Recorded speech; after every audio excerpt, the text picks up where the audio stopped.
In this demo, we will set up an MFT server to trigger a new run in FlightPath when it receives a new data file. At a high level, FlightPath Server exists to be notified about new files, to trigger runs, and to provide access to results. We'll use an SFTPPlus server to alert FlightPath Server to a new file. FlightPath Server will stage the file and run a validation statements group on it, and we'll see the results in our FlightPath data app. As a starting point, we'll use an existing SFTPPlus instance and an existing FlightPath server. Both are easy to set up and the instructions are well documented elsewhere. Our task is to 1. Create a FlightPath project, 2. Add a named paths group, 3. Create a counterpart FlightPath server project, 4.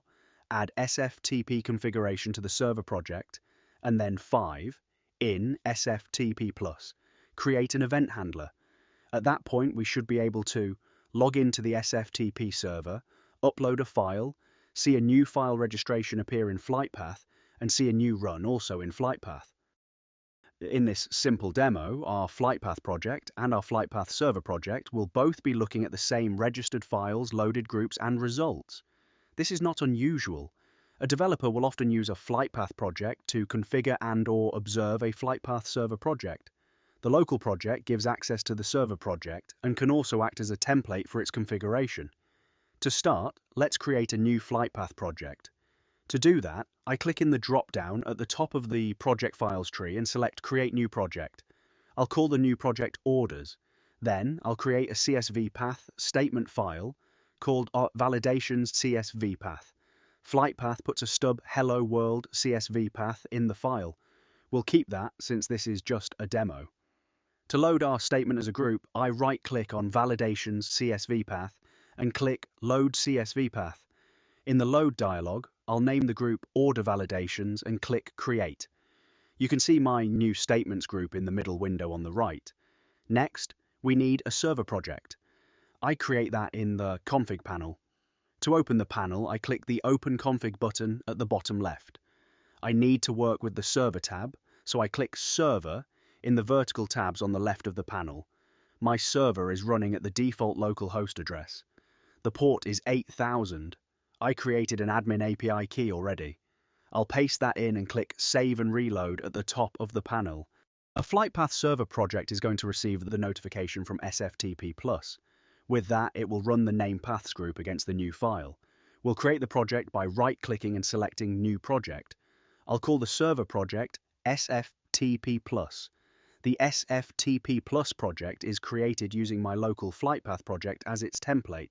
That means both projects are looking at the same staging area, the same loaded groups, and the same results archive. To keep things simple, those areas are all on my local machine. We need to add SFTP config values to the server project. To do that, right-click on SFTPPlus in the projects list and select Sync Config. The Sync Config dialog lets us push local config values to the server or edit the server's config values directly. I'll scroll down to the SFTP fields, to the 4 fields I need to update: SFTP server, SFTP port, username and password. I enter the server and port of the local SFTPPlus. I already created a user on the SFTP server named Python, so I'll enter that. Note that any of these fields could point to values from the FlightPath server project's environment variables. With that done, I'll click Sync, and we're done with the FlightPath configuration. Now I turn to the SFTPPlus side of things. To set up the SFTP server, I open the management console in a browser. I have a user already, so I just need to set up the event handler that notifies FlightPath server when a file arrives. I click on Event Handlers in the left-hand vertical nav. At the upper right, I click Add Event Handler. A drop-down lets me select Send as HTTP request. This option lets me send a JSON payload to a webhook, in this case to FlightPath server. I'll call the new event handler Orders. It has a default event ID, but not the one we want to use. So I delete the default and instead enter operation right below in the Event Groups field. Continuing down, in the HTTP request section, I'll add my FlightPath server's address on localhost. The endpoint I want to call is CSV path, register and run. This endpoint receives the location of a new file, does a registration, and then immediately after does a run.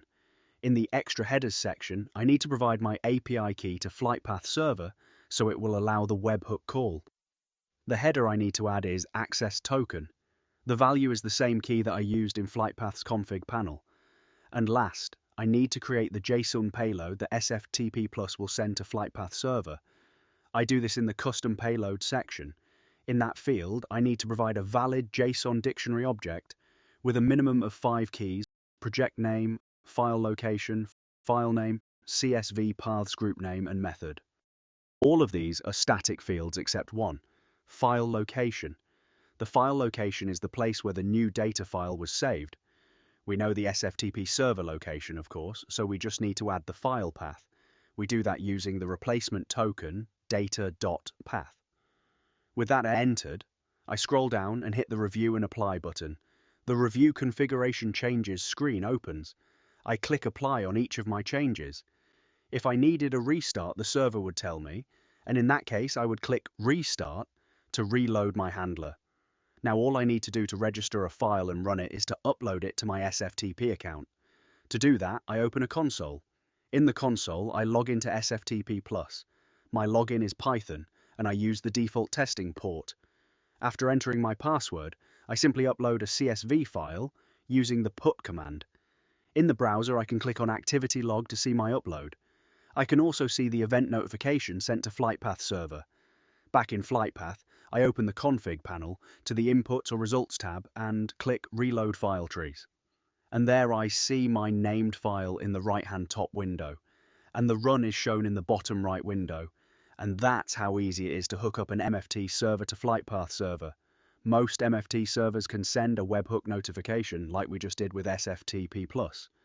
And from that, FlightPath Server handles downloading the new file and doing the run. Give it a try.